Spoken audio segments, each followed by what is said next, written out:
What's up, man? Killer Kross, Yo, how are what's you? up? Oh, Killer Kross is here. Yeah. Killer Kross. Yes. Okay, what happened last night at the Future Stars of Wrestling 10th anniversary show? We had a standing room only. The whole place was packed. It was pretty amazing, man. It was a pretty emotional thing to see. I got my break in this business, as you know, at the 5th anniversary show, and there was a lot of people there that night, and there's been a lot of people there every year during this time. But last year, I think, was a record, and did the main event with Chris Bay, who's their world heavyweight champion, and I think it's safe to say that we sent everybody home happy. So mission accomplished. So last night, FSW, this happened last night, 10th year anniversary main event, Chris Bay and Killer Kross. Yes. Cool.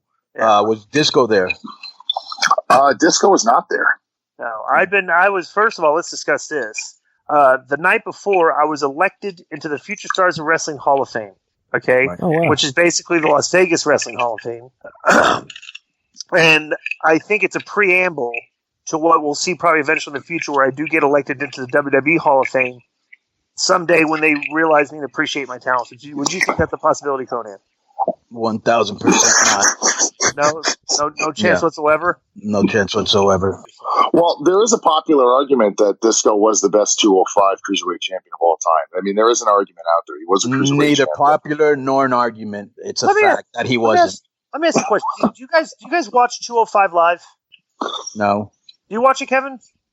I do not. How many of the guys actually weigh 205 or at close to 205?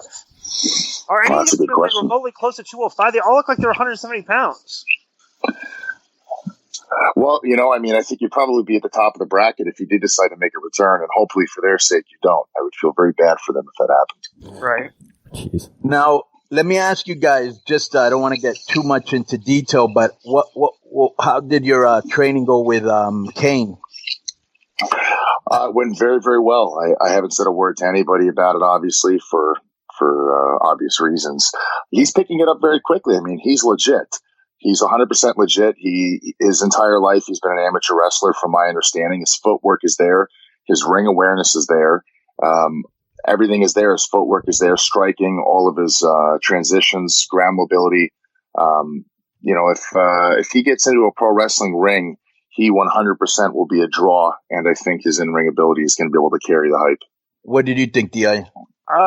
Well, here's the thing. It's like you think you get a guy that's like a world-class amateur wrestler, and you're expecting he's probably going to be able to know how to do most of the stuff that we're going to make him do, because when you train a guy like that, you base it around you work around the skills that he's good at. So right. The guy's a good amateur wrestler, right? So of course you can employ wrestling, like the guy shoot wrestling. Like we didn't even have to train him to lock up. Like he knew how to lock up. Right. He knew how to go behind and take down. He knew how to do a fireman's carry. He did what I'm saying. So he knew right. like things that you would do in the first minute or two of a basic wrestling match. He could already just do all those things just right off the bat. You know what I'm saying? Right. Because he's So what we did is we worked around those skills, and then you take some other of course you got to give him a few big bumps to the guy. He's a big guy and stuff, and just gave him some simple ones to do, and he just knew how to do them all immediately. So we just worked. Here's the thing: whatever you want him to do, I think he'll be able to do it. Like if you look at what he can do and say, okay, hey, let's try this. Since you can do this, I would suggest he'd probably be able to do that. He could probably work his way, the first 2 months of training for somebody, in professional wrestling, they took somebody off the streets. He'd probably do it in 15 minutes. He knows how to do all that stuff, Right. So. Yeah, you both spoke very highly of him, and that really impressed me. Somebody to come in that. What's the heat he had? He said he had an issue with you. He didn't really like you. Didn't like your attitude. Basically, that's what he said to me. He had actually written me a text, and I might remember that where Kane was saying that he felt Konnan was disrespecting him and was going to have words with him when he saw him. Well, verbatim what he said was he said he felt like Konnan was looking at him like a guy who had no idea what he's doing, and he had to refrain himself from trying to physically attack him.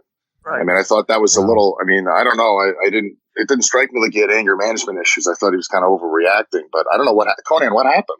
I don't know, but I got this funny text from him where it just basically says, "Hey man, thanks for hooking me up. What a bunch of idiot and J-Bros at Kevin Cross and Disco. Oh, boy. And if I ever see you or them again, I will." And this is how he, in capital letters, fucking ground and pound all three of you into a unrecognizable pulp. Phew. Your friend Kane. So he didn't. I don't know. He really didn't have a lot of good things to say about you guys. I think that was fake news. It's just a misunderstanding, I'm sure. Probably. Yes.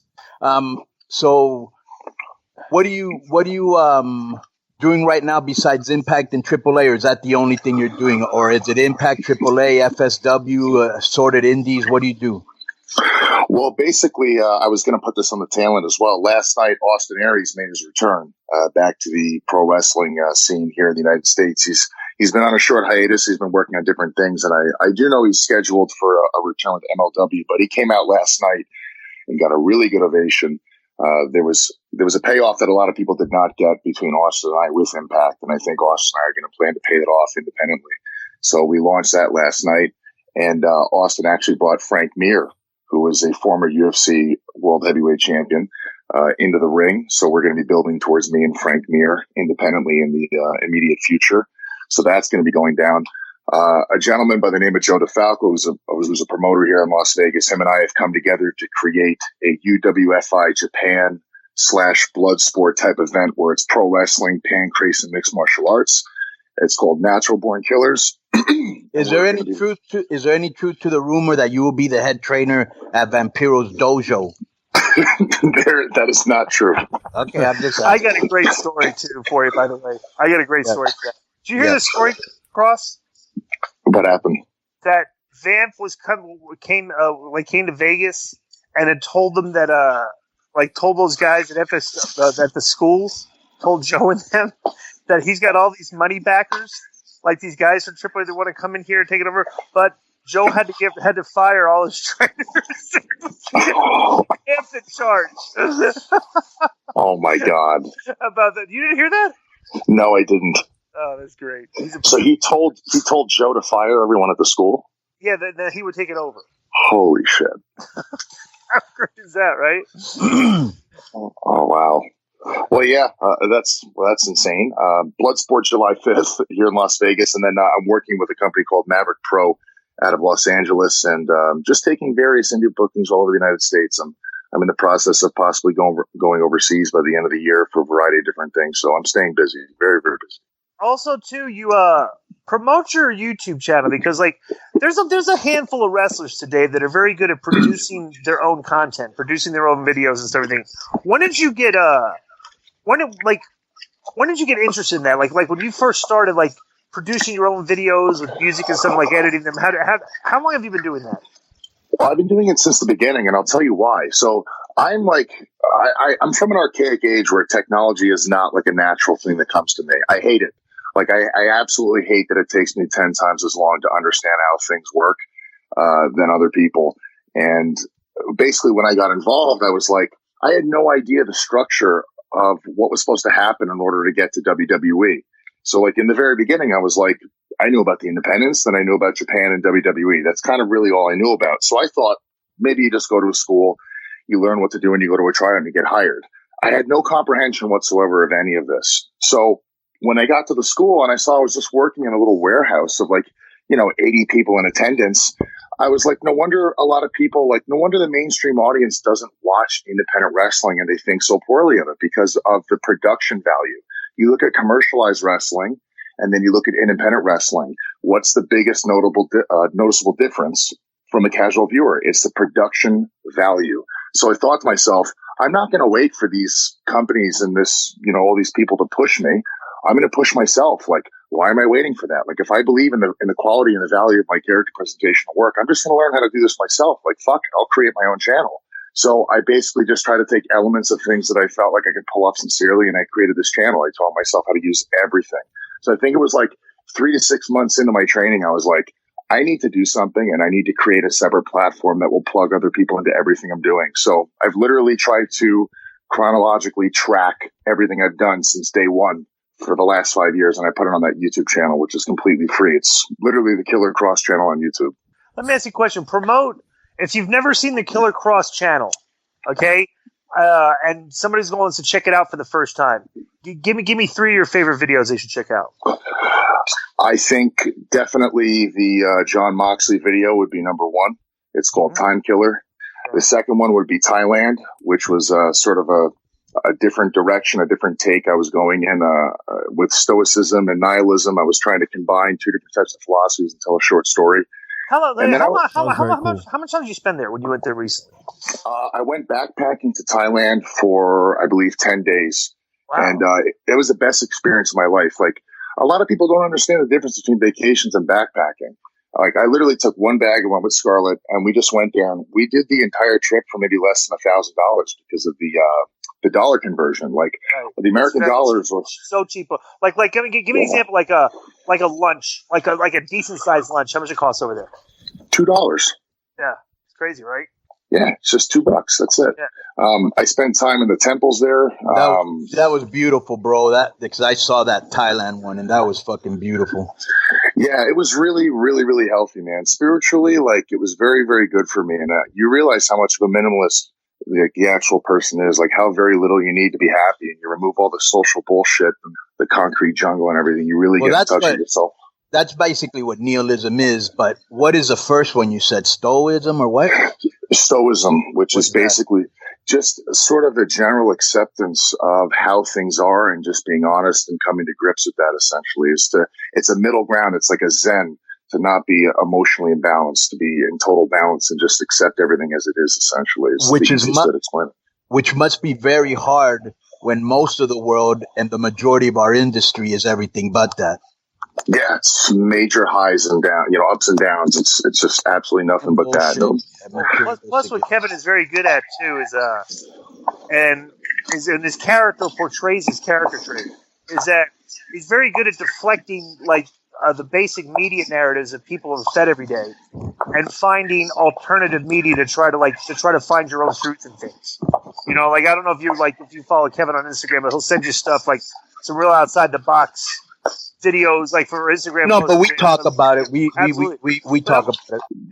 The third video I would definitely say is the man they call Cross, and this was a step up from a lot of the other stuff that I had put together, because this is my introduction to AAA, and I was under the impression at the time that I could probably film something and they would put it on the television show, to kind of introduce people to me, because my original introduction was with Johnny and Tayo, when Johnny won all 3 belts.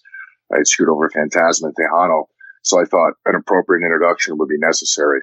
And this was basically me punching through a concrete block, and then training, and then a bunch of quick highlights. And then I had someone here basically cut a promo. It was a woman basically identifying herself that she worked for the Nevada State Athletic Commission. I wasn't granted a license because they thought that my intentions in a competition format were malicious and unhealthy. The whole thing was in Spanish, but they never fucking aired it.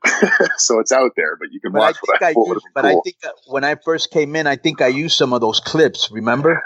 Yes. No, you did. You had chopped it up and basically for time format and stuff like that. And we did find ways to use it, but I'm still happy I did it. A lot of people really enjoyed it. And I love that. We need to do that again. Give me your synopsis of your time.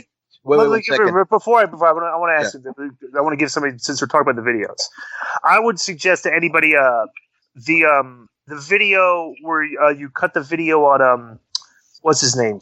Was it Meritato? Yeah, Mr. Meritato.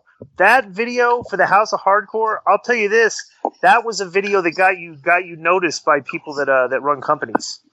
Because when we played that on the show, that Don Callis heard it and had no idea who you were before he heard that video. Before he heard that. I remember that, actually. No, I do remember that. When you guys started putting my stuff on Keeping It 100, everything honestly changed. And I thank you all individually, but I'll thank you publicly too. I mean, I really appreciate the nod. Of all the stuff you guys could be putting out there, you never had to put any of my stuff out there, and I sincerely appreciate it, because it really did change the course of my career. Seriously. Well, we put it out because A, it was great, and number 2, because the next time we are in Vegas, that place that you took me to with the Wagyu burgers and the shakes is on you. Fair enough. We'll call it even. I don't fucking know anybody in after that.